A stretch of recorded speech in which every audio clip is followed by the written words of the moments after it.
Good morning, everybody. Good to be here. Hopefully, some of you all were able to attend our last session around market insights that can help drive performance improvement. Looking forward to having this session on cost reporting. We're going to give it about a minute here just to allow folks to jump off their last meeting and have the opportunity to join here. So we'll give it a minute. Hope you all are ready to talk about cost reports, which is definitely something a lot of folks would probably be bored by, but hopefully it's an engaging discussion for you all here. I definitely find it to be interesting.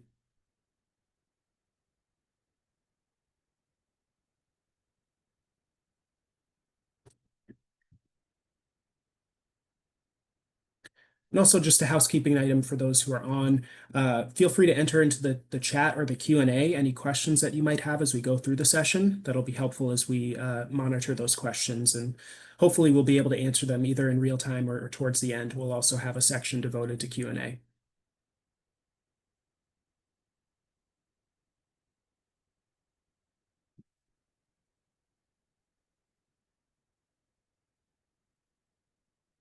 All right. Well, we are at about a couple of minutes past the top of the hour here, so we'll get going into this presentation around the cost report.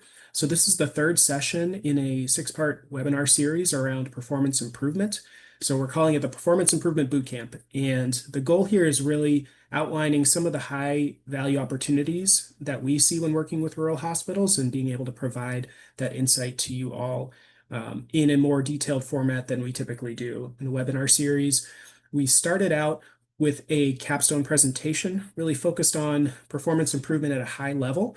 And so we got a chance to hear about general performance improvement opportunities, some of the important attributes of successful rural hospitals, and some of the keys to success as you operate your rural hospital and are thinking about performance improvements. So these are each deep dive sessions into that. We just did one on market. And so now we're jumping into the cost report. We also will have some sessions devoted to a swing bed, 340B, and revenue cycle, which we'll touch on later on in the presentation. But really wanted to cover the objectives for the presentation today. The first one is to understand the very basic structure and flow of the Medicare cost report. You could do a whole webinar series just on the Medicare cost report and the nuances associated with the various schedules in there and how the calculations work. It could be a very robust webinar series. Unfortunately, we just have about 50 minutes or so today, an hour if we consider Q&A. And so we're going to be able to touch on things at a very high level. And this is going to be focused primarily on our critical access hospitals and how the Medicare cost report impacts their Medicare rates, which is an important thing to understand as you're operating your critical access hospital. And the third goal is really to understand and identify some of the common cost report opportunities we find in working with those hospitals across the country. So those are going to be our three goals for today. And the first one is again, making sure we understand why the Medicare cost report is important. And, really for our critical access hospitals, the Medicare cost report is very important because they are reimbursed on a cost basis. And what this means is that there's a reasonable amount of cost. Medicare has said this is the amount of cost that's considered reasonable to operate your facility.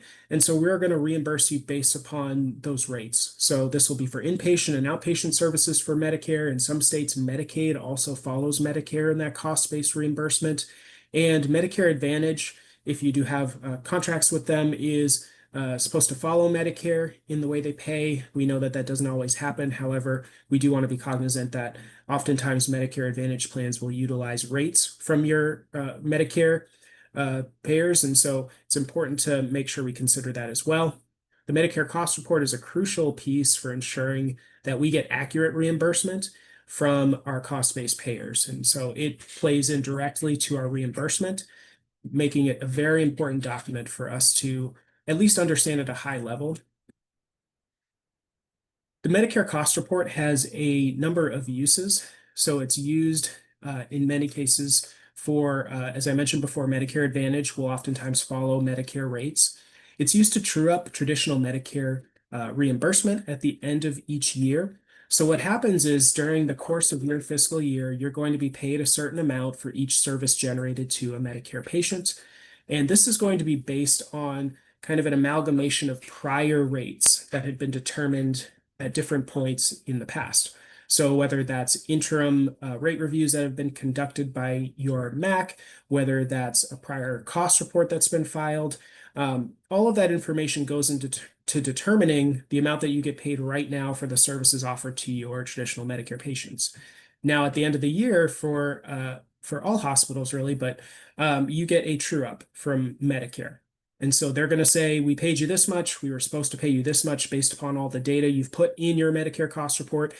And so we're going to make that payment now. That could also be the other way as well, where you could owe money back to Medicare because they paid you too much based upon the information you've reported on your cost report.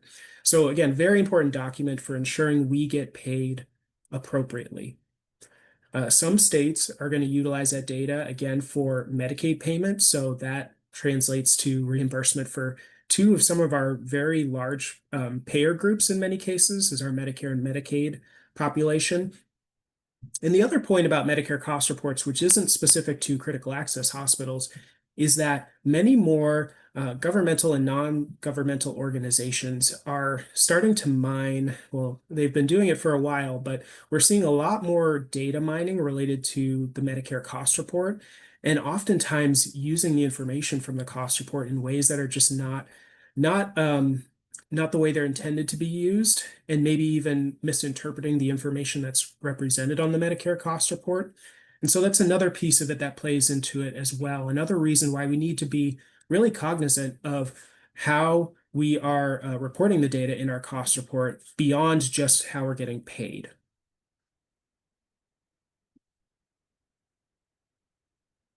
So just to jump into the cost report mechanics, and again, this will be the highest of high-level reviews of the cost report functionality. There are many nuances in the Medicare cost report, but we're going to focus just today again on the highest level. We have a term called reimbursable cost, and so this is coming directly from the Code of Federal Regulations, which says providers receiving payment on the basis of reimbursable cost must provide adequate cost data. This must be based on their financial and statistical records, which must be verified by capable and qualified auditors. The cost data must be based on an approved method of cost finding and on the accrual basis of accounting.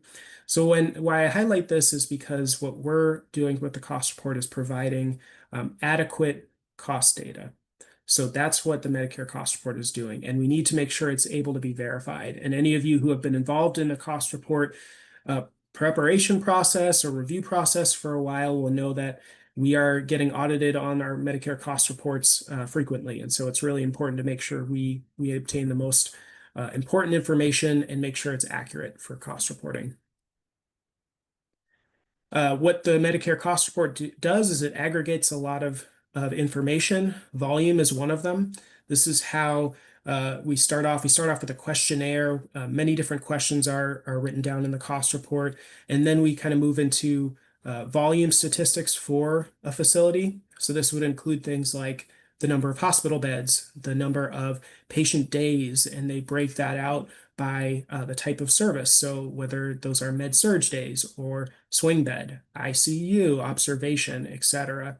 They report discharges. If you have, subunits such as a rural health clinic, you report visits. Home health agency visits are reported. If you have other subunits like an inpatient psych facility or a rehab facility, those are reported there as well.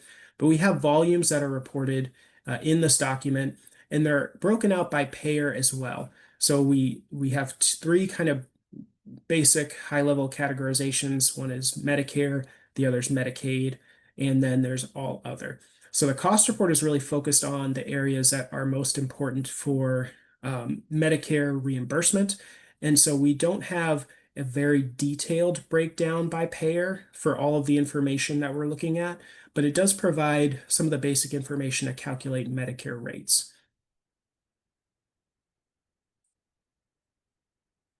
What then happens is we have organizational costs that are grouped together. This is oftentimes referred to as a mapping process into cost centers, which are determined by the Center for Medicare and Medicaid Services. So there's a cost report form. It's fairly standardized, and there's the availability to include cost centers. if needed, if you go through the appropriate process. But you have this grouping that occurs, which translates your financial information from your records onto this cost report. So costs then, once we've kind of grouped them and put them into the cost report format, we then move them around a little bit because we can't always get everything 100% perfect when it comes to translating, say, our trial balance to the Medicare cost report. So we need to propose some reclassifications here and there.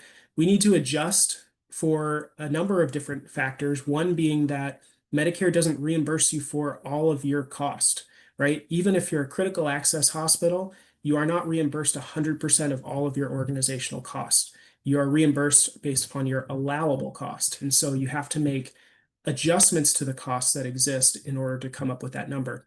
Overhead costs are separated out from non-overhead costs, and the overhead costs actually go through what's called a step-down process. So that means we're going to take the pool of costs. Maybe it's, our depreciation and interest. Maybe it's our nursing administration. Maybe it's our cafeteria or dietary costs. All of those then get stepped down to other cost centers on the cost report. And the result of this is you get a fully allocated cost by cost center. So this would be fully allocated costs representing overhead and direct expense associated with the services that your hospital is providing. And those all play into the calculation of payment. So when we look at the payment calculations, just know that we're looking at fully allocated cost.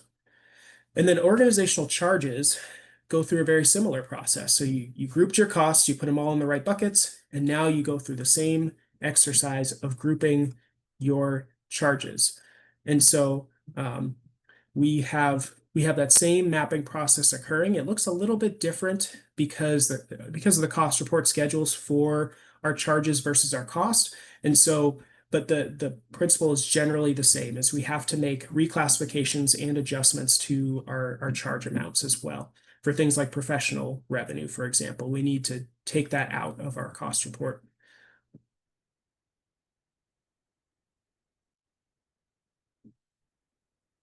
And then as we look at the mechanics a little bit further, we have really the basis of payment for inpatient.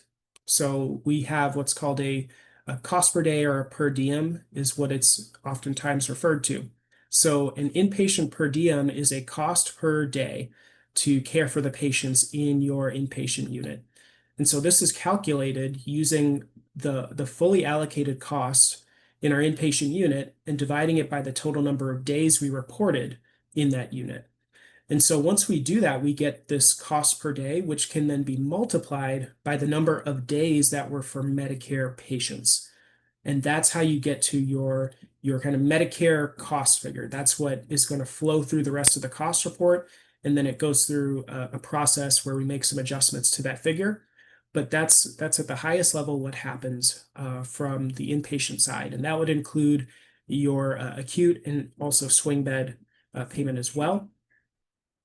There's also ancillary costs that are calculated. So because we're having to provide ancillary services for many of the inpatients in our facility, it gives a methodology to calculate what the reasonable cost is for the Medicare cost is for those ancillary services attributed to our inpatients.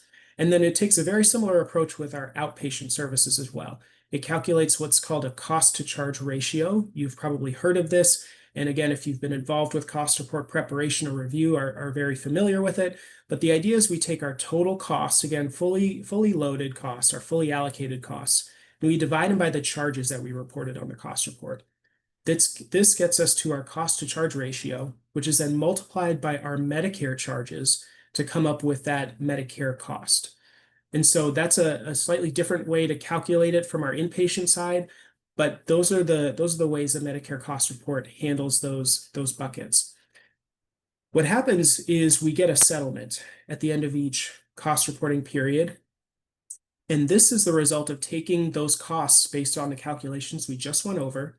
We then take out patient responsibility. So we have deductibles and coinsurance we need to consider, which again fall to the patient. We add in some things. And again, this will depend upon your organizational type. For PPS hospitals, for example, there are a number of different adjustments that occur. So you'll get additional adjustments for, say, disproportionate share payments, or if you're a teaching hospital, you might get indirect and direct medical education adjustments there. But generally for our critical access hospitals, we have that patient responsibility or deductibles and coinsurance. Then we have allowable bad debts, which is an area we'll touch on a little bit later in the presentation. And then we take out our interim payments. So the interim payments, as I mentioned before, are based on old data. And so this is what the Medicare program is paying you for the services you're offering today. They're basing it off of past data. So we need to subtract out what Medicare has already paid you. And that will get us to our settlement on the cost report when we file it. Just wanted to provide some information here. And I did see a question come through in the Q&A around the slides. And yes, the slide deck will be sent out to the participants here, so you'll be able to reference it. Just wanted to note where some of this information can be found. If you're not in the weeds of cost report preparation, sometimes it's helpful to have just a quick guide to some of these key items that you know are going to really impact your reimbursement, but you might just want to see those one items. And so I've included some information here that can focus you to the components of reimbursement that we just discussed.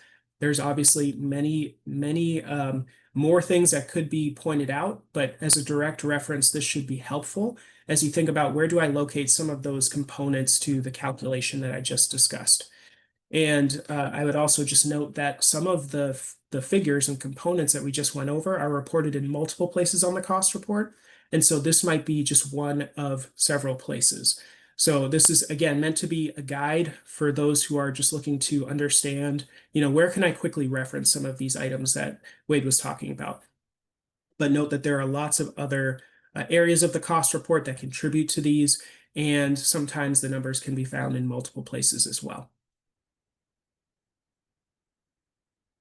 All right, with that very, very high level understanding of the flow of the cost report, and again, I would encourage you, if you're interested in more of the preparation side of things, or that's the area you're coming at it with, then do some additional education and research around the specific schedules and really go through a more in-depth series on education for the cost report.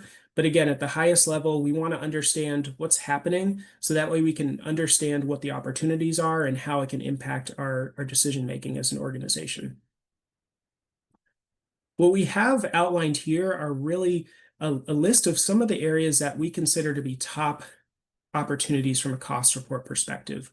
We've done, many reviews of hospital cost reports over the years and have identified opportunities, oftentimes fairly substantial opportunities from a reimbursement perspective. And this is really a culmination of some of the themes that start to come out as we do all of these reviews for these hospitals. The first one being really the idea of interim cost reporting and cost report modeling, two kind of technically different things, but they're getting at a similar goal of understanding where we are from a reimbursement perspective at a given point in time. We have expense and revenue mapping. As I mentioned before, organizational costs and revenues are all grouped together into cost centers. That's called a mapping exercise oftentimes. And so really that's where we find a lot of opportunity is, where are we mapping certain expenses, certain revenues? Is that accurate? Again, really a big opportunity we see. Overhead cost allocations is a very, very opportunity rich thing to look at for a hospital because we find a number of different, sometimes errors, but oftentimes there are more tweaks that we can make that may be more accurate and also may be more favorable from a reimbursement perspective. We have cost to charge ratio inconsistencies. This is where, as I mentioned before, we take our costs, our fully allocated costs, divide them by our charges to come up with our cost to charge ratios. Sometimes when you're looking at them, you're able to see inconsistencies, things that you just wouldn't expect for a given grouping of costs. And so we'll go into that a little bit more later. Related party cost allocations, which are most applicable to hospitals that are involved in larger systems. So they're operated by a larger system, affiliated with a larger system, which is becoming more and more common for rural hospitals to be involved in some sort of larger system. And so this becomes an increasing opportunity we see is getting that right. Physician standby time in the emergency department. This is an area for hospitals to consider where Medicare will reimburse us for a portion of the time that we have physicians that are available to see patients, but they aren't currently seeing patients. So we'll look at that. And then Medicare bad debts is another big opportunity we typically see. So we'll just kind of work our way down the list here. Interim cost reporting and cost report modeling. So for this is very applicable for critical access hospitals. Because we have a cost-based reimbursement, Medicare payment rates really fluctuate, and sometimes they can fluctuate substantially from year to year. What might cause this? Well, we could have a huge amount of growth, say in our swing bed program. You know, in our last session, we talked about opportunities to grow the services we're currently providing and even evaluating service lines. So, but when we start to grow some of our services, that can cause our rates to fluctuate. So that's one example. There are a number of reasons why our rates fluctuate, but it's important to know that they do. They often do. And, the issue there is that critical access hospitals are paid for current services based on previously calculated rates. So generally, there's use of prior cost report data to tell you what you're getting paid right now. And so, as you can imagine, when we get into situations where our payment rates are fluctuating throughout our current year, but we're still getting paid based on old information, it can result in pretty dramatic swings to what we're either going to owe back to Medicare or what Medicare is going to owe to us at the end of the year when we file our cost report. So common areas that can trigger these changes include, we have substantial growth in our cost structure for whatever reason. We could see a huge investment in staff, and maybe we haven't seen a significant growth in volumes quite yet because we made that initial investment but haven't quite seen that payoff. So that can be something that triggers a rate change. If we have changes in volumes, again, if we're looking to grow services, that can impact our rates. Service lines, we can have additions or discontinuations. They can make a pretty significant impact on what we might owe back to Medicare at the end of the year or be owed from Medicare. Charge master updates. This is not an exhaustive list, but these are some of the things that we see that can cause our rates to be a little bit different than they were in the past and that we need to keep in mind. Critical access hospitals do receive a true up at the end of each year through the Medicare cost report. Actually, all hospitals receive that true up at the end of each year on their Medicare cost report. And they often result in a receivable from Medicare or payable to the Medicare program. I have seen very rarely that a hospital, the amount that they're either due from Medicare or due to Medicare is $1 or $2. There's usually a magnitude there of quite a bit. And so what's really important is that all hospitals, but especially critical access hospitals, really understand what they anticipate that receivable or payable to be when they file their cost report well before they actually file their cost report. This is a really important financial practice. If we are estimating what our rate changes will look like throughout the year, it can help us become better financial stewards. It can help us with cash flow. I've worked with a number of hospitals that have had significant payables that resulted at the year end, and there wasn't an awareness of it, and that obviously creates cash flow challenges. Or even on the other end, receiving a large amount back from Medicare. You can think of it almost like a tax return. So at the end of each year, you're supposed to file a tax return, and it's going to show how much you paid to the IRS in taxes. And I remember when I was younger, I used to look at it and say I had a huge refund. So I had a few $1,000s worth of a tax refund because my tax rate was very low, and that was great. But now, as I've kind of got a little bit older and understood a little bit more about it, thinking back on those occasions, that means that money that was really supposed to be in my pocket was in the IRS's pocket for a significant period of time until it was sent back to me. And so even for critical access hospitals or hospitals that have significant receivables due at the end of each year, I wouldn't consider that a positive thing necessarily. I would consider that an area of opportunity to really consider how might we be able to realize that additional reimbursement sooner? So again, opportunity, hospitals are oftentimes surprised, critical access hospitals are often surprised by receivables or payables when they file their Medicare cost report. Using some sort of model to estimate what that settlement is going to be and how our rates are changing throughout the year can be really helpful. It can be really helpful to understand whether we're seeing changes due to operational initiatives we have. It helps us with booking adequate reserves. And for our Medicare Advantage plans that don't true up at the end of the year, it helps us to know, should we be requesting an interim rate review at this time if our MAC hasn't already initiated that with us. And so really important to be modeling that out, to be reviewing that on a consistent basis. It's also an opportunity. I work with a number of hospitals that do have a model in place, but have still seen pretty significant swings when they look at their settlement at year end. And so it's really important to continue to verify the calculations within your existing model if you do have one. So I'd say step one is to have something that you are using to estimate what you anticipate getting paid by Medicare or what you anticipate paying to Medicare at the end of each year. That's step one. The second step would be really verifying that you have all of your calculations accurate and that they make sense as you go through and do that analysis on a continual basis throughout the year. And then also the third step would be verifying your data sources. So maybe you have all of the correct calculations included in the model that you're using to figure out where you might be at the end of the year.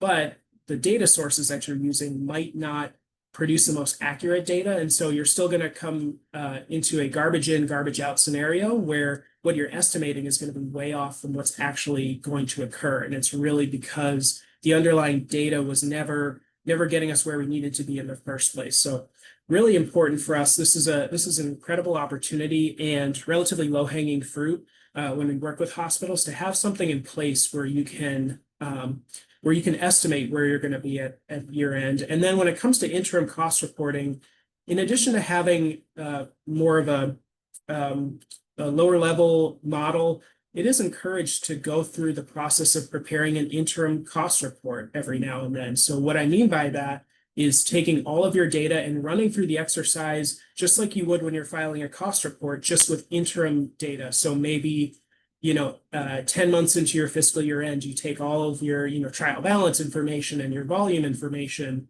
all that you know at that time, and then you actually prepare a Medicare cost report.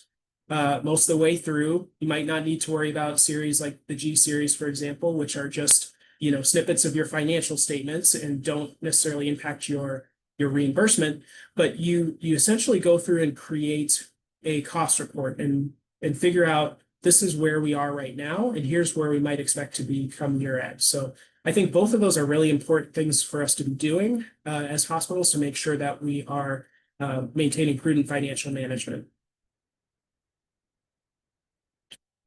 The next opportunity relates to expense and revenue mapping, which I'm going to call it for the remainder of this presentation. When we are mapping our organizational expenses into cost centers that have been determined by CMS and going through a similar exercise with our charge information, this is going to be really critical to our rate calculations. And so one of the important principles here, in accounting, we have the matching principle, right? So there's a matching principle for cost reporting where we want to make sure that we're appropriately matching up our expenses and our revenues into a cost center so that we can get an accurate cost to charge ratio, accurate per diems, so that we can calculate our Medicare reimbursement accurately.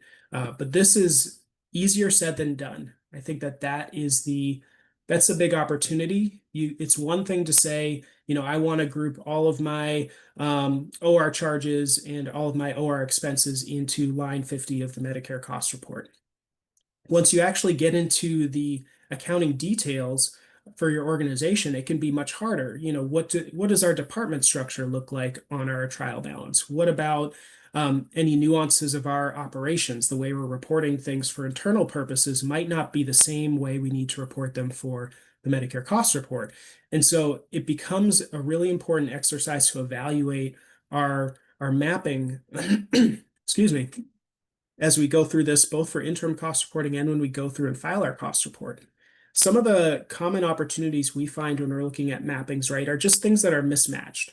So, for example, one area we see when we look at nursing administration, this is an overhead department on your Medicare cost report. And what we often find is that there are non-nursing administration salaries reported in the nursing administration cost center. So they're not so much overhead related costs, but whether it's because of the way we group things in our internal records or some other issue, we find that we're putting people in that bucket that might not be best placed in that bucket. For example, if we have charge nurses or nurses that are overseeing a particular area and we're lumping them into nursing administration, that might not be the most appropriate place depending upon what the role of that nurse is. But we see that quite commonly. Very similarly, for our hospitals that have labor and delivery services, we know that many hospitals have kind of gotten rid of their labor and delivery programs in recent past due to financial concerns and competency concerns. But for those that have labor and delivery services, we have and operate them through LDRPs. So this would be essentially using the same space and bed for the full range of services. Oftentimes what we're seeing is that we allocate those costs all to the labor and delivery cost center, which is not technically correct based on cost report instructions. We're supposed to report the labor and delivery component in labor and delivery, and then postpartum in the med-surg unit. And so what we oftentimes find is a mismatch there. Maybe it's not an understanding of the cost report instructions. Maybe it's the way we're reporting things. So that's a common opportunity we find. Provider-based rural health clinics, if you operate them, which many rural hospitals have provider-based rural health clinics, sometimes we'll find that there are non-RHC provider salaries that are reported in the RHC cost center. It's all a lot of this really you can't fully understand until you've dug into the records for an individual hospital. So this might not be an opportunity for you, but my question would be, are you aware of these nuances and have you evaluated them for your organization in working with your cost report preparer, your internal team? What does that look like for your organization? One of the other areas is our overhead cost allocations. So as I mentioned before, on the cost report, we have overhead costs that are in a separate grouping. When we look at the Medicare cost report schedules, we have overhead costs in one section. It's up towards the top of, say, our worksheet A, where we report all of our organizational costs. And what happens is we step these costs down, it goes through a step down process. Just means that we allocate those overhead departments to non-overhead departments on the cost report, because Medicare recognizes that it takes more than just the direct patient care staff in order to treat patients, right? We need a number of overhead services. We need laundry and linen. We need a cafeteria. We need to have nursing administration. We need oversight of our staff. We need capital costs, right? We need a building. We need physical plant and equipment to be able to care for these patients. And so they make this accommodation for us to include that overhead cost into our Medicare rates. So hospitals are required to allocate overhead costs to non-overhead cost centers as part of that Medicare cost report. And you have to follow Medicare principles for reimbursement, right? We need to follow what the regulations say around cost allocation. The opportunity we find here is that although there are prescribed methods of cost allocation, so there are ways that Medicare says you should generally allocate this type of cost. For example, if you're allocating building and fixtures capital cost, they say square footage is the way to allocate those costs to other departments. So you take your square footage by department, and let's say your med-surg square footage represents 30% of your overall square footage. Medicare will take that 30% and it'll multiply it by that bucket of building and fixture capital costs, and that's going to be allocated to your med-surg department. So there are some prescribed methods of allocating different buckets of overhead cost. However, there are opportunities for hospitals to request a change in the way overhead is being allocated if there is a more accurate methodology that can be substantiated by documentation, and you have to get permission from your MAC. You are able to propose and request alternative methodologies. And a lot of times when we work with hospitals, there hasn't even been a consideration of this, that you have an opportunity in many cases to consider an alternative methodology. You want to go through a process, of course, and make sure, the juice is worth the squeeze for anything that we do. But I think we need to better understand that there are opportunities to go outside of maybe what is prescribed for a specific bucket of overhead cost, as long as we're able to document it appropriately and we get the requisite permission from our Medicare administrative contractor. Another opportunity that we find is that it might not even be the allocation methodology is flawed or not advantageous or not accurate. It could just be that we don't have the right data within that particular allocation method. And so there might be over allocations to departments that should not get quite that much overhead cost. But, because of the way we do it, whether it's an unfavorable allocation methodology or because we're not reporting things accurately, it can result in misallocations, which can have substantial negative impacts on our reimbursement for Medicare. Some of the common specific opportunities we see when working with hospitals are, capital costs. As I mentioned before, we have a square footage, what they would term a basis. So this is the way that they're going to determine how to allocate the overhead costs down to the other departments. Square footage, it's a pretty typical basis. The only issue that we find is that many times hospitals don't keep accurate square footage records. We can oftentimes have to rearrange departments to make use of limited physical space. Sometimes we're, opening new clinics, for example. There are a host of reasons why the actual square footage footprint of our facility could change. And yet, do we update our square footage records and what's being reported on the Medicare cost report? We oftentimes find that that's not occurring at the level of consistency that it needs to be. Administrative in general. This is based on an accumulated cost basis. So any costs that you're putting into your administrative and general cost center are being allocated based upon, the total amount of cost so far for a given department, which doesn't really have a direct correlation between costs and administrative oversight. There are things that you can consider in this case. Medicare, if you, again, are requesting the right permission and meeting regulations and requirements, can allow you to break out those A&G costs into other cost centers. So there's options there, but the key there is understanding that methodology and whether or not it makes sense given the operations of your department and whether your exact allocations make sense. Cafeteria costs, oftentimes the basis for this are full-time equivalents. And so again, this could be, at face value might be a good statistic to use to allocate our cafeteria costs. But the issue that we have is that not all employees will utilize that cafeteria. We find this a lot when we have satellite facilities or clinics that are located off of the main hospital campus and never make use of that cafeteria. Sometimes they'll actually get an allocation of cafeteria costs, which we would say is probably not accurate. You might want to reevaluate how you're allocating those cafeteria costs.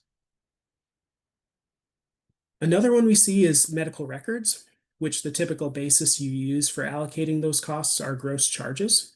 So you'll take your gross charges in your OR, your lab departments, your imaging departments, all of the other departments will get an allocation based upon their total amount of gross charges compared to overall gross charges for the hospital.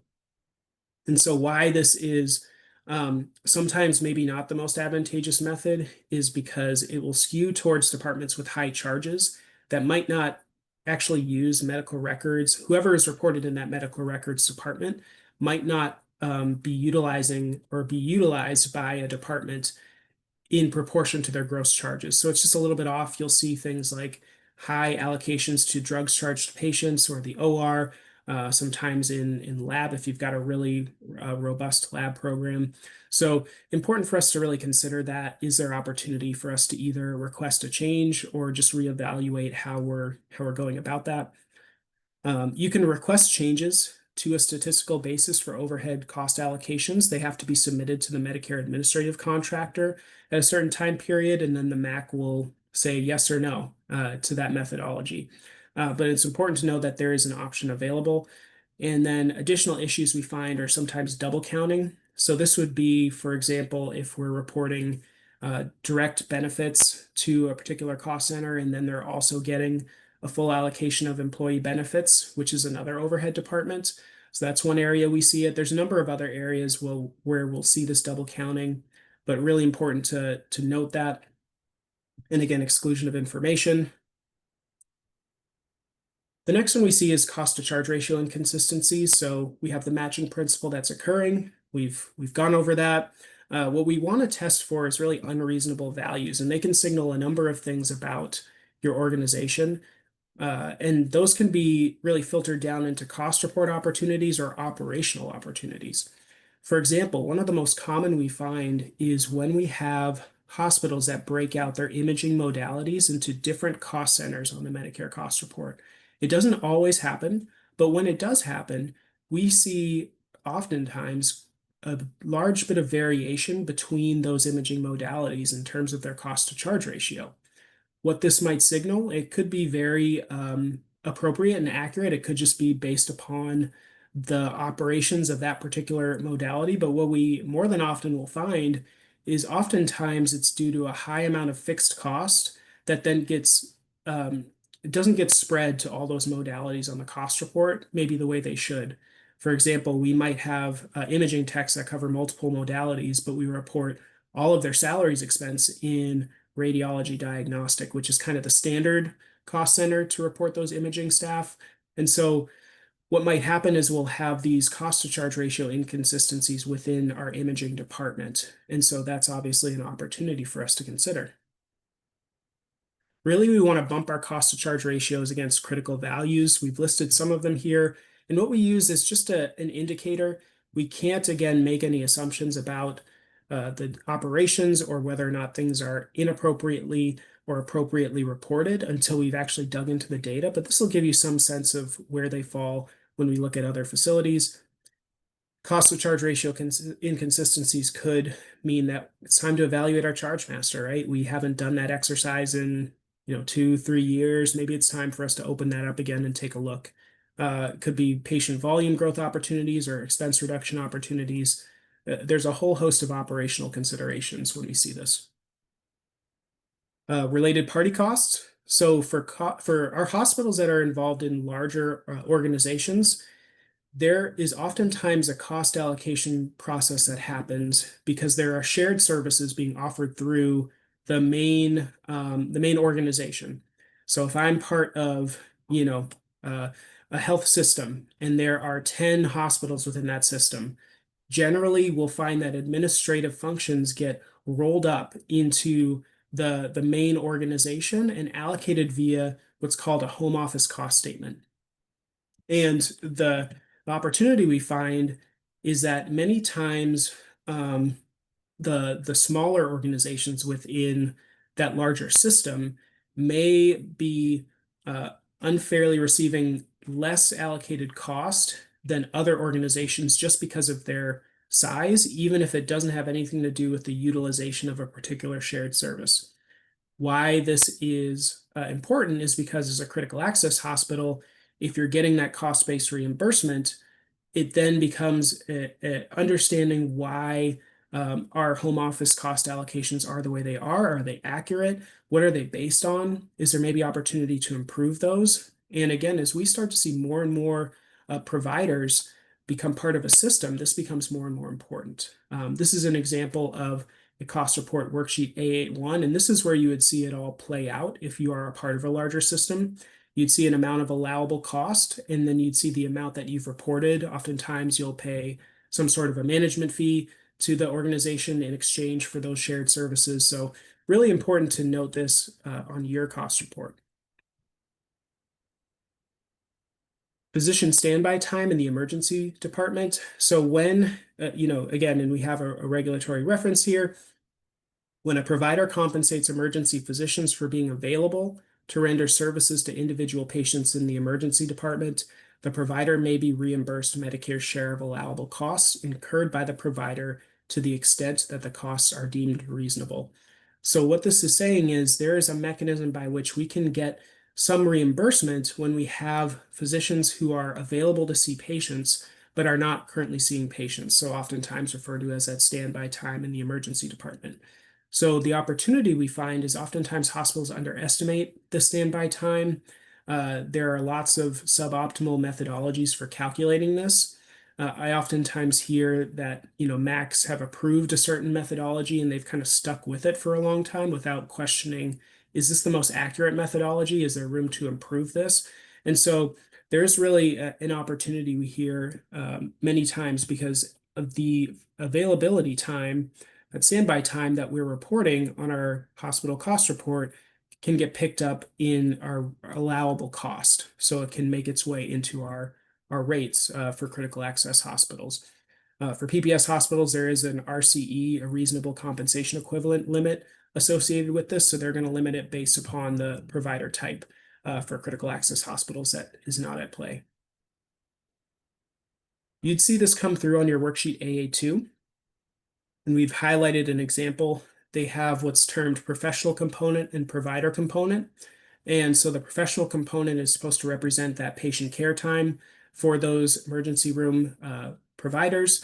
And the provider component would be where you would report this availability time or this standby time. And so we oftentimes find that, especially critical access hospitals, they're underreporting the amount of availability time for their emergency room physicians. And so that can be a negative impact from a reimbursement standpoint. Medicare bad debts is another area that we oftentimes see opportunity. The basic principle here is that Medicare will reimburse 65% of allowable Medicare bad debts. So this would be the amount of patient responsibility from our traditional Medicare patients that was left unpaid for whatever reason. So we had, a deductible amount or a coinsurance amount that a traditional Medicare patient was required to pay, and they were not able to make that payment. The hospital can then turn around and claim a portion of that as allowable Medicare bad debt, as long as they meet all of the requirements for claiming that particular amount. So it must be related to covered services and derived from deductible and coinsurance amounts. It can only be claimed after a reasonable collection effort has been established. This is a really important point to keep in mind if you're considering this, and this applies to both critical access hospitals and PPS hospitals. The bad debt requirements are consistent in that way, in that we need to establish a reasonable collection effort, and you go through that. There's a number of different steps you have to take, and it's a little bit dependent upon what the status of the patient was during the time of the service, but it's really important to understand what that reasonable collection effort looks like and make sure it's been established. The debt must be actually uncollectible when claimed as worthless. So in order for you to claim this from a Medicare perspective, you can't have, for example, an account that's out there with a collection agency and you're just convinced that you're not going to receive anything from that collection agency. It has to be determined to be uncollectible. And so you have to, again, meet a series of tests to prove that out. And again, can only be claimed when sound business judgment has established that there's no likelihood of recovery at any time in the future. So again, there's an expectation that you've done your due diligence and have, to the best of your ability, have gone through, performed all the necessary tests, and have not been able to collect on that bad debt. The opportunity we find is that it's hard to track Medicare bad debts. Oftentimes, there's not adequate documentation that if you were to put this up against the test of audit, it would succeed. So that would result in a bad debt disallowance. Frequently not preparing bad debt listings in a proper format, resulting in rework. So the MAC is going to check the way you're presenting these bad debts and making sure that it's in the proper format, in addition to making sure that you have the appropriate documentation. And so there's two different sides that you have to be aware of and make sure that you're meeting. And it's again really difficult to be able to do all this. And oftentimes hospitals will work with other external parties to really help them shore up this part because it is so complex. But it remains an opportunity. And then oftentimes hospitals utilize collection agencies, but we don't have a process for kind of returning those accounts from the collection agency, which means that we can't claim those bad debts. Now there are a lot of nuances with what that collection policy must look like. So I encourage you to dig into the actual regulations themselves. But it's important to know that oftentimes we're utilizing collection agencies, and we need to be aware of that and how we go about claiming Medicare bad debts. This is an example of where you would find these amounts. These would be for our outpatient services, so that would be your worksheet E Part B. And you can see we have an allowable amount, which is reported on line 34 in this case. And then we have the adjusted reimbursable bad debts, that's where you take the 65% of the total allowable bad debts and report those. And with that, we are, just shy of 10 minutes before the top of the hour. Wanted to open it up if there were any questions to ask or respond to. I'll give it a minute here because I don't see anything currently in the chat, but I don't know if any of my colleagues on the other line are seeing anything at this point.